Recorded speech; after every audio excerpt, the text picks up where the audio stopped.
स्वागत है दोस्तों आप सभी का एक और नए वीडियो में। नागरिक शास्त्र का एक और नया मॉडल पेपर आप सभी के सामने लेकर आए हैं। बहुत ही अच्छे इंपॉर्टेंट क्वेश्चन आपको कराएंगे जो आपके पेपर में यहाँ से क्वेश्चन आएंगे। शुरुआत करते हैं। पेपर पैटर्न आप यहाँ पे देख पा रहे होंगे। यहाँ पे सबसे पहले कुछ निर्देश वगैरह दिए रहते हैं, आप इन्हें देख सकते हैं। आ जाते हैं सीधे मुद्दे की बात करते हैं और बहुविकल्पीय प्रश्न से शुरुआत करते हैं। तो पहला प्रश्न आपके सामने यहाँ पे आ चुका है कि निम्नलिखित में से किस देश ने सर्वप्रथम खुले द्वार की नीति अपनाई थी। तो खुले द्वार की नीति किसने अपनाई थी? चार ऑप्शन आपको यहाँ पे मिल जाएगा। चीन है, भारत है, जापान है, दक्षिण कोरिया है। इसमें सही जवाब क्या होगा? सही जवाब इसमें आपका चीन हो जाएगा। अगला क्वेश्चन यहाँ पे है। क्वेश्चन कह रहा है कि कौन सा देश दक्षिण एशिया का अंग नहीं है? ये पूछा है। श्रीलंका है, भारत है, चीन है, पाकिस्तान है। तो इसमें दक्षिण एशिया का जो अंग है वो आपका चीन इसमें राइट आंसर हो जाएगा, क्योंकि श्रीलंका, भारत, पाकिस्तान ये दक्षिण एशिया के अंतर्गत आते हैं, जबकि चीन इसमें नहीं आएगा।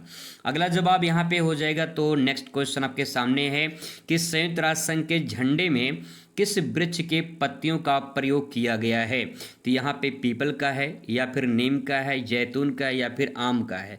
तो इसमें जवाब होगा आपका जैतून का है। ठीक है।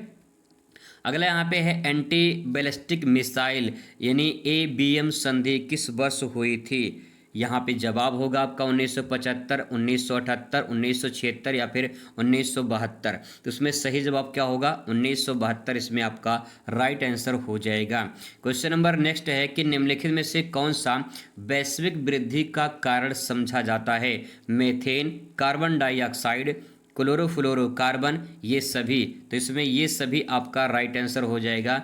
वैश्विक वृद्धि यानी ग्लोबल वार्मिंग के लिए ये सभी जिम्मेदार हैं। क्वेश्चन नंबर नेक्स्ट आपके सामने है कि वैश्वीकरण के बारे में कौन सा कथन सही है? ये पूछा गया है।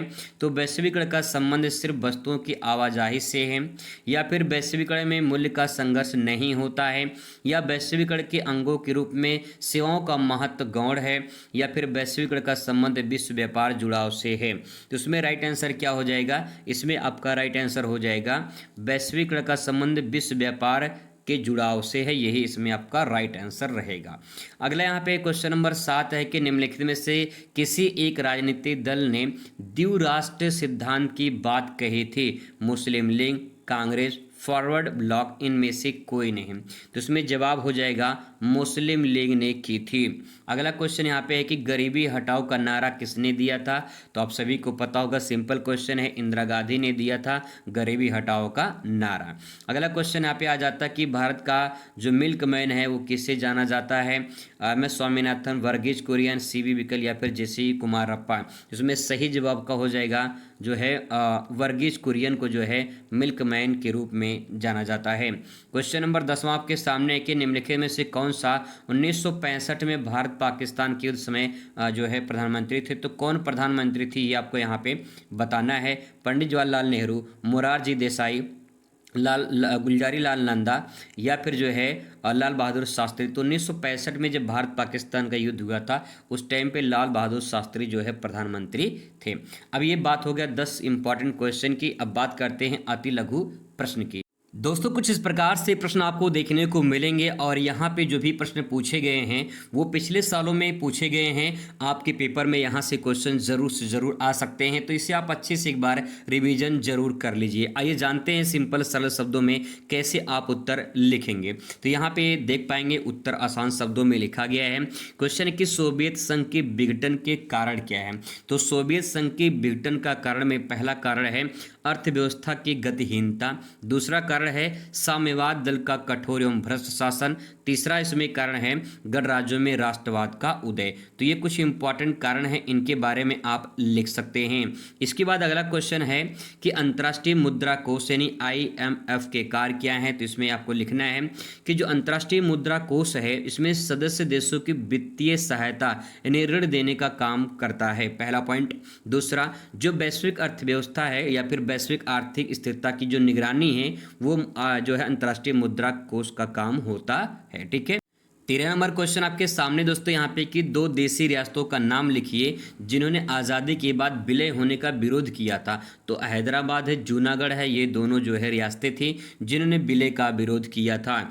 14 नंबर क्वेश्चन आपके सामने कि संयुक्त राष्ट्र संघ के 5 अंगों का नाम बताइए। तो पहला है महासभा, दूसरा है सुरक्षा परिषद, तीसरा है सचिवालय, चौथा अंतर्राष्ट्रीय न्यायालय और पांचवा है आर्थिक और सामाजिक परिषद। इसको याद करने का एक छोटा सा जुगाड़ लगा सकते हैं। यहाँ पे आप अपने जो पांचों आपकी उंगलियां हैं, ठीक है, एक पहले छोटा सा यहाँ पे आप जो है हाथ बना लीजिए, ठीक है, समथिंग इस प्रकार से यहाँ पे एक हाथ बना लीजिए इस प्रकार से, ठीक है। ऐसे हाथ बना के जो है आप इसके सामने जो है सारे पॉइंट नोट कर दीजिए, ठीक है। जैसे यहाँ पे आपका हो जाएगा क्या, यहाँ पे हो जाएगा महासभा हो जाएगा, दूसरा हो जाएगा यहाँ पे सुरक्षा परिषद हो जाएगा, तीसरा हो जाएगा यहाँ पे सचिवालय हो जाएगा, चौथा यहाँ पे हो जाएगा अंतर्राष्ट्रीय न्यायालय और पांचवा हो जाएगा यहाँ पे आर्थिक एवं सामाजिक, ठीक है। तो इस प्रकार से जो है आप यहाँ पे 5 अक्षर लिख के इसको ट्रिक से आप याद कर सकते हैं, ठीक है। ये तरीका है याद करने का, यहाँ पे थोड़ा सा जुगाड़ लगा सकते हैं। चलिए आगे बात करते हैं। यहाँ पे पांचों हो गया।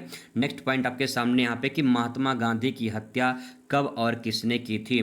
तो बहुत सिंपल क्वेश्चन है, आपको पता होगा कि नाथूराम गोडसे ने गोली मारकर हत्या की थी गांधी जी का 30 जनवरी 1948 को। 1948 में गांधी जी की हत्या हुई थी 30 जनवरी 1948 को, ठीक है। आगे यहाँ पे क्वेश्चन है कि गुट निरपेक्षता का अर्थ क्या है, तो उसमें लिखेंगे गुट निरपेक्षता का अर्थ किसी भी सैन्य गुट में शामिल न होना, यही गुट निरपेक्षता कहलाता है। आगे इसमें लिख सकते हैं कि यह नीति विशेष रूप से शीत युद्ध के दौरान अपनाई गई थी ताकि भारत जैसे देश अमेरिका या सोवियत संघ के प्रभाव से बचकर अपनी स्वतंत्र विदेशी नीति बना सकें। तो इस प्रकार से गुट निरपेक्षता है, इसके बारे में आप इस लिख सकते हैं। ये जो पहला लाइन लिखा गया है ये इसका अर्थ हो जाएगा और इसके बारे में थोड़ा सा 2 लाइन एक्सप्लेन कर देंगे, ठीक है। अगले क्वेश्चन पर आ जाते हैं। क्वेश्चन नंबर 17 आपके सामने है कि भारत और चीन के विवाद के 2 कारण बताइए। तो भारत और चीन के बीच में जो विवाद के कारण बने हुए हैं वो ये है सीमा विवाद। पहला पॉइंट सीमा विवाद, जिसमें अरुणाचल प्रदेश का जो तवांग क्षेत्र है और अक्साई चीन, ये दोनों जो है दोनों क्षेत्रों पर जो है यहाँ पे क्षेत्र रहेगा, दोनों क्षेत्रों पर जो है ये दावा करता है कि चीन ये हमारा है। अगर इसको थोड़ा सा मैपिंग करके आपको दिखाऊं तो आप यहाँ पे समझने का प्रयास करेंगे। कुछ इस प्रकार से समथिंग यहाँ पर एक बार मैपिंग बना लेते हैं तो आपको आसानी होगी याद करने में, समझने में भी आसानी होगी, ठीक है। यहाँ पे समथिंग उस प्रकार से जो है आपका यहाँ पे बनेगा, इस प्रकार से थोड़ा सा देख लेते हैं। ऐसे यहाँ पे देखिए जो ये वाला क्षेत्र है, ये वाला ये अक्साई चीन के अंतर्गत आता है, क्योंकि 1962 में चाइना और भारत में युद्ध हुआ था। तो 1962 में ये जो है 1962 में चाइना ने इतना हिस्सा कब्जा कर लिया था जम्मू कश्मीर का। और फिर इसके बाद यहाँ पे देखिए अरुणाचल प्रदेश है, तो यहाँ पे तवांग क्षेत्र है, ठीक है, यहाँ पे तवांग क्षेत्र है। तो ये तवांग और ये जो ये एरिया है, यहाँ तवांग पे तो कब्जा नहीं है, लेकिन ये चाइना कहते हैं ये हमारा है, क्योंकि तिब्बत पे कब्जा है चाइना का, तो तिब्बत यहाँ पे है, तो तिब्बत की वजह से जो है इस पर भी दावा करता है कि चीन ये हिस्सा हमारा है। वैसे तो पूरा अरुणाचल प्रदेश चाइना कहता है कि चाइना हमारा है, ठीक है। तो इस प्रकार से विवाद का कारण बना हुआ है। अब यहाँ पे 1962 में युद्ध हुआ था, तो यहाँ पे मैंने आपको बताया अभी थोड़ी देर पहले कि चीन ने भारत पर हमला कर जो है कई क्षेत्रों पर कब्जा किया था। उसमें अक्साई चीन जो है, जो मैंने आपको बताया है वो उसमें पॉइंट आ जाएगा। तो ये जो है तनाव का कारण हो जाएगा, ठीक है, युद्ध का कारण हो जाएगा। आगे यहाँ पे क्वेश्चन है नेक्स्ट है कि आपके सामने के चुनाव में ईवीएम यानी इलेक्ट्रॉनिक वोटिंग मशीन का इस्तेमाल जो है वो कैसे किया था, कब किया था, पहली बार कब किया गया था, इसके बारे में आपको यहाँ पे लिखना है। बहुविकल्पी में भी क्वेश्चन पूछा जा सकता है। तो भारत में ईवीएम यानी इलेक्ट्रॉनिक वोटिंग मशीन का प्रयोग 1982 में केरल के पारूर विधानसभा जो में पहली बार किया गया था। विधानसभा चुनाव में पहली बार इसका इस्तेमाल किया गया था। इसके बाद 2004 के बाद जो है ये आम चुनाव में ईवीएम जो है पूरी तरह से इसका उपयोग होने लगा है। तो पहली बार ये केरल में विधानसभा चुनाव में किया गया था, ध्यान रखेंगे। आगे यहाँ पे सुरक्षा परिषद के कार्य क्या हैं, तो सुरक्षा परिषद के कार्य में लिखेंगे कि वैश्विक शांति बनाए रखना, ठीक है, ये पहला पॉइंट हो जाएगा। अंतर्राष्ट्रीय संघर्षों को रोकने के लिए शांति मिशन भेजना, ये सुरक्षा परिषद का काम होता है। दूसरा पॉइंट इसमें है कि नए सदस्य देशों को मान्यता, नए सदस्य जो देश होते हैं उसमें अगर शामिल होना चाहते हैं तो संयुक्त राष्ट्र में शामिल होने के लिए सुरक्षा परिषद जो है वह निर्णय लेता है। तो इस प्रकार से नए देश उसमें शामिल हो सकते हैं। अगला प्रश्न है यहाँ पे शॉक थेरेपी क्या है। इंपॉर्टेंट क्वेश्चन है, कई बार ये क्वेश्चन रिपीट किया है। यहाँ पे उत्तर लिखेंगे कि शॉक थेरेपी आर्थिक नीति है जिसका उपयोग सोवियत संघ के विघटन के बाद किया गया। सोवियत संघ का जब विघटन हुआ तब इसके बाद जो है शॉक थेरेपी नीति अपनाई गई थी। इसमें आगे लिखेंगे कि इसमें सरकारी नियंत्रण खत्म करके तेजी से निजीकरण किया गया था, जिसमें पूंजीवादी जो अर्थव्यवस्था थी वो अपनाई जा सके, लेकिन इससे कई पूर्व सोवियत देशों में आर्थिक अस्थिरता बढ़ गई थी। तो कहने का मतलब ये है कि जो शॉक थेरेपी है वो ये था कि पहले लोग समाजवाद समाजवाद कह रहे थे, बाद में जब ये सोवियत संघ का विघटन हो गया तो लोग पूंजीवाद अपनाने लगे। तो इसी प्रक्रिया को जो है शॉक थेरेपी का नाम दिया गया है। अब बात करेंगे यहाँ पे लघुत्तरीय फर्स्ट की। कुछ इस प्रकार से क्वेश्चन आपको देखने को मिलेंगे लघुत्तरीय फर्स्ट में। यहाँ पे आइए इसका उत्तर देखते हैं कौन कौन से यहाँ पे प्रश्न है और उसका उत्तर कैसे आप यहाँ पे लिख सकते हैं। प्रश्न है कि भारत में परमाणु जो नीति है वो किस प्रकार से काम करती है। तो इसमें जो मुख्य आधार है ये है कि भारत की परमाणु नीति का मुख्य आधार शांतिपूर्ण कार्य के लिए परमाणु ऊर्जा बनाना, यानी भारत के पास जो परमाणु ऊर्जा है वो शांतिपूर्ण से ऊर्जा बनाने के लिए है, ना कि किसी दूसरे देश पे अटैक करने के लिए। इसकी प्रमुख विशेषता ये है, क्या विशेषता है यहाँ पे नीचे लिखा गया है। नीचे लिखा गया है पहले यहाँ पे कि भैया पहले उपयोग जो है प्रयोग नहीं करेंगे, नो फर्स्ट यूज, यानी भारत किसी भी देश पर पहले जो है परमाणु हमला नहीं करेगा, ये ऐसा भारत का सिद्धांत है। लेकिन अगर कोई करता है तो उसे छोड़ेंगे भी नहीं। ठीक है, अगला है न्यूनतम विश्वसनीय प्रतिरोध। भारत केवल अपनी सुरक्षा के लिए परमाणु हथियार रखेगा, ये इसमें बात हो गई। नेक्स्ट है गैर परमाणु संपन्न देशों के विरुद्ध प्रयोग नहीं करेगा, यानी भारत उन देशों पर हमला नहीं करेगा जिनके पास परमाणु हथियार नहीं है। ठीक है, चलिए आगे देखते हैं क्वेश्चन। नेक्स्ट है कि पंचशील के प्रमुख सिद्धांत क्या हैं। पंचशील समझौता हुआ था भारत और चीन के बीच में, ये 1954 में समझौता हुआ था। और यहाँ से क्वेश्चन बनते कि पंचशील समझौता कब हुआ था, तो जवाब होगा 1954 में। किसके बीच में? भारत और चीन के बीच में हुआ था। इसमें पंचशील इसलिए कहा गया है कि उसमें 5 सिद्धांत दिए गए हैं। कौन कौन से सिद्धांत, तो यहाँ पे देख पाएंगे। पहला सिद्धांत है एक दूसरे की क्षेत्रीय अखंडता और संप्रभुता का सम्मान करेंगे, ये ऐसा सिद्धांत इसमें कहा गया था, लेकिन चाइना मानता नहीं है ऐसा। ठीक है, नेक्स्ट है कि एक दूसरे पर आक्रमण नहीं करेंगे, ऐसा भी प्रस्ताव हुआ था 1954 में ही। ठीक है, लेकिन 1962 में क्या हुआ, युद्ध हुआ कि नहीं हुआ? बिल्कुल युद्ध हुआ। तो कहने का मतलब ये कि चाइना मानता नहीं है। अगला है एक दूसरे के आंतरिक मामलों में हस्तक्षेप नहीं करेंगे, ये भी समझौता हुआ है। समानता और पारस्परिक लाभ की बात करेंगे, शांतिपूर्ण सहअस्तित्व की भावना रखेंगे, ये सारी चीज़ें बात की गई हैं, लेकिन ये लिखित के रूप में है, चाइना जिसे स्वीकार नहीं करता है। अगला पॉइंट यहाँ पे आ जाता है कि सरदार वल्लभ भाई पटेल की भूमिका क्या रही है, ये आपको यहाँ पे लिखना है। तो सरदार वल्लभ भाई पटेल जो है इनके बारे में लिखेंगे कि भारत के पहले गृह मंत्री थे, पहला पॉइंट। दूसरा, इन्हें लौह पुरुष के नाम से जाना जाता है। क्यों जाना जाता है, आइए जानते हैं। क्योंकि देखिए उन्होंने आज़ादी के बाद बिखरी हुई 565 जो देसी रियासतें थी उनको भारतीय में संघ में मिलाने का सबसे बड़ा काम किया था।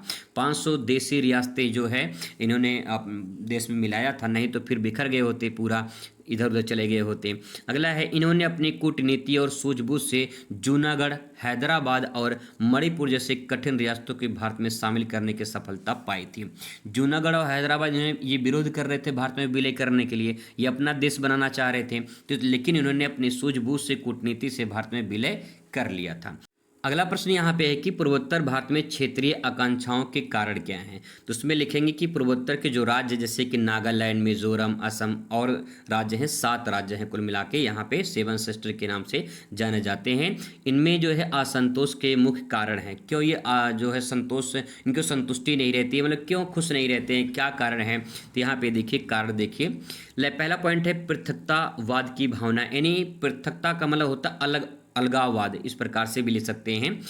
कुछ समूह द्वारा अलग देश की मांग इसमें की जाती है, अलग देश मांग की जाती है। सोचिए, अलग देश बनाना चाहते हैं। ठीक है, दूसरा है बाहरी लोगों का आगमन होता है यहाँ पे। अवैध प्रवासी यहाँ पे आके जो है बस जाते हैं, विशेषकर बांग्लादेश के जो है लोग आके यहाँ पे बस जाते हैं, जिसके कारण उनकी संस्कृति और रोजगार पे काफ़ी संकट पैदा होती है, तो ये भी कारण माना जाता है। आर्थिक पिछड़ापन है, विकास की जो धीमी गति है, केंद्र से दूरी का एहसास होता है, यानी जो दिल्ली है, दिल्ली यहाँ है तो जाके पूर्वोत्तर यहाँ पे है, तो कहीं की जो केंद्र से दूरी है ये भी कहीं की पिछड़ापन दिखाई देता है। तो ये सब कारण हैं जिसके कारण वो लोग क्या करते हैं, अपने आप में एक अलग देश की मांग करते हैं। अगला क्वेश्चन है यहाँ पे संपूर्ण क्रांति के बारे में लिखना है। संपूर्ण क्रांति पर टिप्पणी लिखिए, ऐसा क्वेश्चन है। तो पहले हेडिंग बनाएंगे संपूर्ण क्रांति, इसके बारे में लिखेंगे। संपूर्ण क्रांति का आह्वान जयप्रकाश नारायण ने, यानी जेपी के नाम से जाने जाते हैं, 1974 में बिहार छात्र आंदोलन के दौरान इन्होंने किया था। इसमें आगे इनका उद्देश्य क्या था? इनका उद्देश्य केवल सरकार बदलना नहीं बल्कि समाज में कई सारे बदलाव लाना था, जैसे कि सामाजिक, आर्थिक, राजनीतिक, सांस्कृतिक, वैचारिक, शैक्षणिक और आध्यात्मिक परिवर्तन लाना था। ये इसका उद्देश्य माना जाता है। आगे इसमें 2 पॉइंट यहाँ पे और दिया गया है। पॉइंट, इसी आंदोलन ने आगे चलकर 1975 की आपातकाल की पृष्ठभूमि की तैयार की थी, तो ये संपूर्ण क्रांति का कारण माना जाता है। अगला पॉइंट यहाँ पे, इंदिरा गांधी की सरकार की लोकप्रियता के क्या कारण थे? इंदिरा गांधी की सरकार लोकप्रिय क्यों हुई थी, क्या कारण थे उसके पीछे? तो 1970 के दशक में इंदिरा गांधी लोकप्रियता के मुख्य कारण यहाँ पे दिए गए हैं। जैसे एक नारा दिया था गांधी जी ने, इंदिरा गांधी जी ने गरीबी हटाओ का नारा। गरीबी हटाओ का नारा इतना प्रभावशाली रहा कि ये लोकप्रिय का कारण माना जाता है। अगला है, बैंकों का राष्ट्रीयकरण किया था इन्होंने 1969 में, और प्रिवी पर्स योजना जो राजाओं को मिलने वाले भत्ते थे इसको समाप्त किया था, और जनता में काफ़ी जो है आकर्षक हुआ, लोकप्रिय हुआ इस प्रकार से। ठीक है।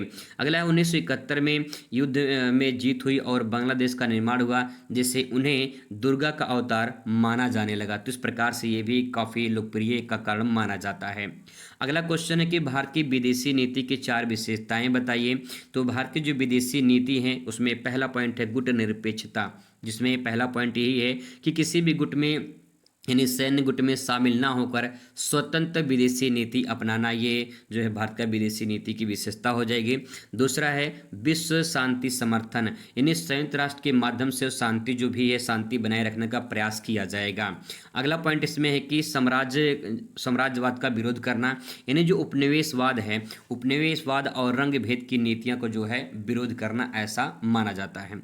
नेक्स्ट है पड़ोसी देशों के साथ मैत्रीपूर्ण संबंध बनाना, जैसे कि लुक ईस्ट और नेबरहुड फर्स्ट जैसी नीतियों का मधुर संबंध बनाना, ये इसमें शामिल किया गया है।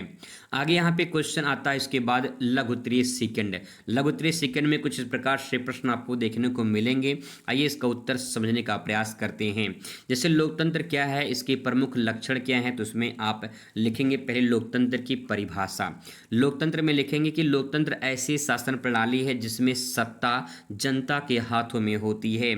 इसमें सरकार जनता के द्वारा चुने गए प्रतिनिधियों के माध्यम से कार्य करती है, यानी जो सरकार होती है वो जनता चुनती है और सरकार जो है जनता के हित के लिए कार्य करती है। तो इस प्रकार से जो है ये लोकतंत्र हो जाएगा। एक अब्राहम लिंकन के द्वारा परिभाषा दी गई है, काफ़ी फेमस परिभाषा है। अब्राहम लिंकन ने कहा था कि जनता के लिए जनता द्वारा सरकार लोकतंत्र कहलाता है। अब काफ़ी अच्छा परिभाषा है, इसको आप याद कर सकते हैं। अगला है कि लोकतंत्र के प्रमुख लक्षण हैं, तो लक्षण कौन कौन से हैं, तो यहाँ पे लिखेंगे। पहला है जनता की संप्रभुता। जनता की संप्रभुता का मतलब होता है कि शासन की अंतिम शक्ति किसके पास है, जनता के पास है, पहला पॉइंट। दूसरा देखिए नियमित चुनाव, यानी सरकार जो है चुनाव, स्वतंत्र और निष्पक्ष चुनाव होते रहते हैं सरकार का। इसमें 5 साल बाद चुनाव होते रहते हैं, तो यहाँ पे सरकार मनमानी नहीं कर पाता है। अगला है मौलिक अधिकार। मौलिक अधिकार में यह है कि नागरिकों को स्वतंत्रता, समानता और अभिव्यक्ति की अधिकार दिए गए हैं। स्वतंत्र है मतलब मानव नागरिक क्या है, स्वतंत्र है, कोई भी भेदभाव नहीं होगा, यानी सब लोग समान हैं। और अभिव्यक्त का मतलब अपने जो सोच है, अपनी बातों को रख सकते हैं किसी के सामने। नेक्स्ट है कानून का शासन। सभी नागरिकों के लिए एक जो है समान कानून लागू होता है, कोई भेदभाव नहीं होता है, ये लोकतंत्र की पावर है। नेक्स्ट है उत्तरदायी सरकार। उत्तरदायी सरकार में लिखेंगे सरकार जनता के प्रति जवाबदेह होती है, तो ये लोकतंत्र का इसमें पावर माना जाता है।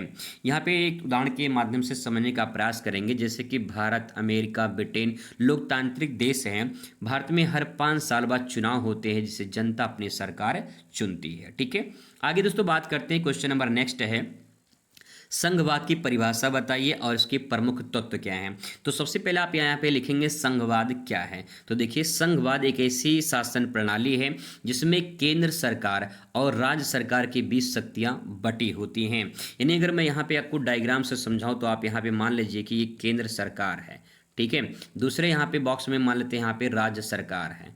ये केंद्र और राज्य सरकार हो गया। केंद्र प्लस राज्य सरकार बराबर यहाँ पे लिख देंगे संघवाद। ठीक है, बराबर लिख देंगे यहाँ पे संघवाद। यानी केंद्र और राज्य सरकार जब मिलकर काम करते हैं, दोनों की शक्तियां आपस में बटी होती, इसे हम क्या कहते हैं, संघवाद कहते हैं। आगे इसमें देखिए, नेक्स्ट पॉइंट इसमें है कि इसमें दोनों सरकारें स्वतंत्र रूप से अपने अपने क्षेत्र में काम करती हैं। अब संघवाद के कुछ प्रमुख तत्व दिए गए हैं, कौन कौन से तत्व हैं तो इसके बारे में आप यहाँ पे देख पाएंगे। शक्ति का विभाजन, ये तत्व नहीं विशेषता भी कह सकते हैं उसके बारे में। केंद्र और राज्यों के बीच अधिकारों को स्पष्ट रूप में विभाजन किया गया है। यानी जो पावर केंद्र के पास है वो केंद्र का रहेगा, जो राज्य को दिया गया वो राज्य के पास रहेगा, अपना अपना सबका अधिकार दिया गया है। दूसरा, लिखित संविधान। लिखित संविधान में मतलब ये कि संघीय व्यवस्था को बनाए रखने के लिए संविधान लिखा होना आवश्यक होता है और जो भी कानून नियम उसमें लिखा गया उसी के अनुसार केंद्र और राज्य काम करेंगे। स्वतंत्र न्यायपालिका यहाँ पे है, विवादों को हल करने के लिए एक स्वतंत्र न्यायपालिका भी होगी। यानी मान लीजिए केंद्र और राज्य के बीच में कोई विवाद उत्पन्न हो जाता है तो उसको कौन सुधारेगा, मतलब कौन न्याय दिलाएगा, तो जवाब होगा कि न्यायपालिका। न्यायपालिका स्वतंत्र रूप से काम करती है, ना तो केंद्र के रूप में काम करती है ना तो राज्य के रूप में काम करती है। वो पूरी तरह से स्वतंत्र काम करती है, किसी के दबाव में काम नहीं करती है। आगे यहाँ पे है दोहरी सरकार। इसे दोहरी सरकार भी कह सकते हैं क्योंकि यहाँ पे दो तरह सरकारी होती है, एक केंद्र होता है दूसरा राज्य होता है। ठीक है, आगे यहाँ पे संविधान में संशोधन की प्रक्रिया, यानी इसमें क्या होता है कि संघीय ढांचे को बनाए रखने के लिए संविधान में जो है संशोधन भी किया जाता है, बदलाव भी किए जाते हैं।